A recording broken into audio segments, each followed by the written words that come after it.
জীবন এতটা সহজ নয়, সহজ করে নিতে হয়, কিছুটা ধৈর্য ধরে আর কিছুটা মানিয়ে নিয়ে।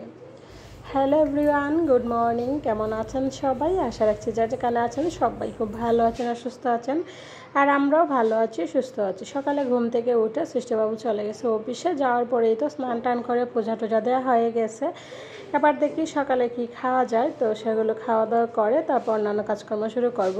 তো আজকে সকালে আসলে সৃষ্টি ম্যামরা আসছিল বাসায়, তো সেজন্য একটু এই যে সেমাই করছিলাম, তার সাথে একটু ফ্রুটস টুটস কেটে দিছিলাম। তো ওই দুই ম্যাডামকে দিলাম, ওরা গেলে পরে আবার আমরা সবাই মিলে খেয়ে নিব। ওর বাবু তো চলে গেছে, আমি মা সৃষ্টির আছে, আমরা চারজনের জন্য এই তো এদিকে সেমাই রেডি করে নিচ্ছি। আর তার সাথে হচ্ছে এইদিকে আছে হচ্ছে আনারস আর হচ্ছে কাঁঠাল। তো এইগুলো দিয়ে সকালে নাস্তাটা করে নিব। আর ভিডিও শুরুতে প্রত্যেক দিনের মতো আমার প্রিয় বন্ধুদের কাছে একটা রিকোয়েস্ট করে নিব। আমি জানি না আপনারা কে বা কারা আমার এই ভিডিওটা দেখতেছেন, তবে আপনারা যারা আমার এই ভিডিওটা দেখতেছেন আপনাদের সবার কাছে আমার আন্তরিক রিকোয়েস্ট রইল, প্লিজ সবাই ধৈর্য সহকারে ভিডিওটা শুরু থেকে শেষ পর্যন্ত দেখবেন। আর অবশ্যই লাইক কমেন্ট শেয়ার করে আমার পাশে থাকবেন। আর কেউ যদি এখনও থাকেন যে আমার আইডিটাকে ফলো দিয়ে থাকেন নাই, তো প্লিজ আইডিটাকে ফলো দিয়ে দিবেন। আর যারা ইউটিউব থেকে দেখতেছেন অবশ্যই চ্যানেলটাকে সাবস্ক্রাইব করে আমার পাশে থাকবেন। আর যারা প্রতিনিয়ত এই কাজগুলো করে আমাকে সামনের দিকে এগিয়ে নিয়ে যাচ্ছেন, আপনাদের সবাইকে জানাই আমার অন্তঃস্থল থেকে অসংখ্য অসংখ্য ভালোবাসা।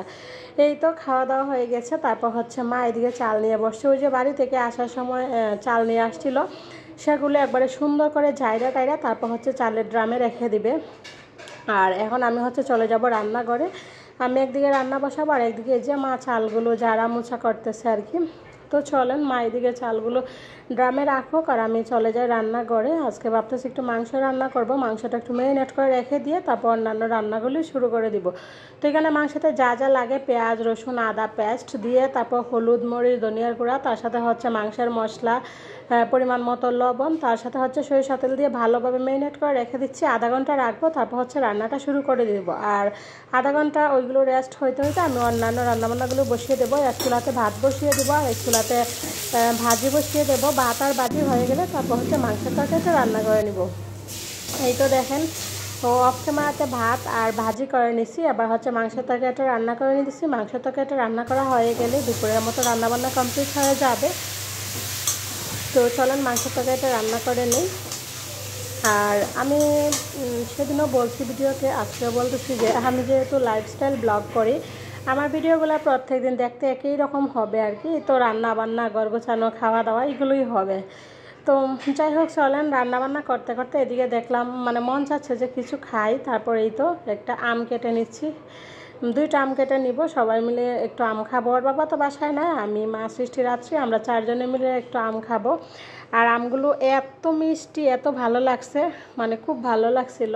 এমনিতে স্থানীয় বাজার থেকে আনছিল আর কি, খুব ভালো লাগছিল আমগুলা। তো চলেন আম খাই। আম টাম খাওয়া হয়ে গেলে তারপর আবারও চলে যাব রান্নাঘরে। এইভাবেই কাজকর্মগুলো করি। আর আসলে এখন যে পরিমাণে গরম, মানে একটানা রান্নাঘরে দাঁড়িয়ে থাকা যায় না। তো দেখা যায় একটু নাড়াচাড়া দিয়ে আবার চলে আসি, আবার যাই, মানে প্রচণ্ড পরিমাণে গরম। রান্নাঘরে আসলে একটু সময় যে ধৈর্য সহকারে দাঁড়িয়ে রান্না করব সেইটা আসলে থাকে না, ক্যাপাসিটিটা থাকে না, এত পরিমাণে গরম। তো রান্না বসাই দিয়ে আইসা এদিকে যে আম খেয়ে নিচ্ছি, আম খেয়ে আবারও চলে যাব রান্নাঘরে, দেখি রান্নাবান্নার কী অবস্থা। তো এই যে দেখেন এদিকে জল ফুটে উঠছে, এখন একটু জিরা দারচিনি তারপর এলাচ লবঙ্গ সব কিছু একসাথে বেটে নিয়ে তরকারিটা রান্না করে ফেললাম। আর এই যে দেখেন তরকারি ফাইনাল লুক। তো ওরা সবাই খাওয়া দাওয়া করে নিছে, এবার আমি আর মা খাওয়া দাওয়া করে নিব। তো মা তো মাংস খাবে না, সেজন্য মা নিচে বসছে, টেবিলে বসবে না। তো আমি টেবিলে বসলাম, চলেন খাওয়া দাওয়াটা করে নিই। খাওয়া দাওয়া করে তারপর দেখি অন্যান্য কী কাজকর্ম করা যায়। তো যাই হোক, আবারও ভিডিওর এই পর্যায়ে আপনাদের কাছে আমি রিকোয়েস্ট করে নিচ্ছি, আমি জানি না আসলে আপনারা কে বা কারা আমার এই ভিডিওটা দেখতেছেন, তবে যারা আমার এই ভিডিওটা দেখতেছেন প্লিজ দয়া করে আপনি যদি এখনও একটা লাইক দিয়ে না থাকেন তাহলে প্লিজ একটা লাইক দিয়ে দিন, আমার ভিডিওটা একটু বেশি বেশি করে শেয়ার দিয়ে দিন।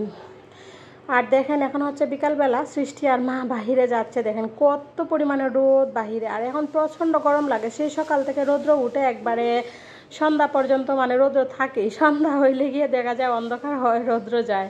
তো যাই হোক চলেন আজকের মতো ভিডিও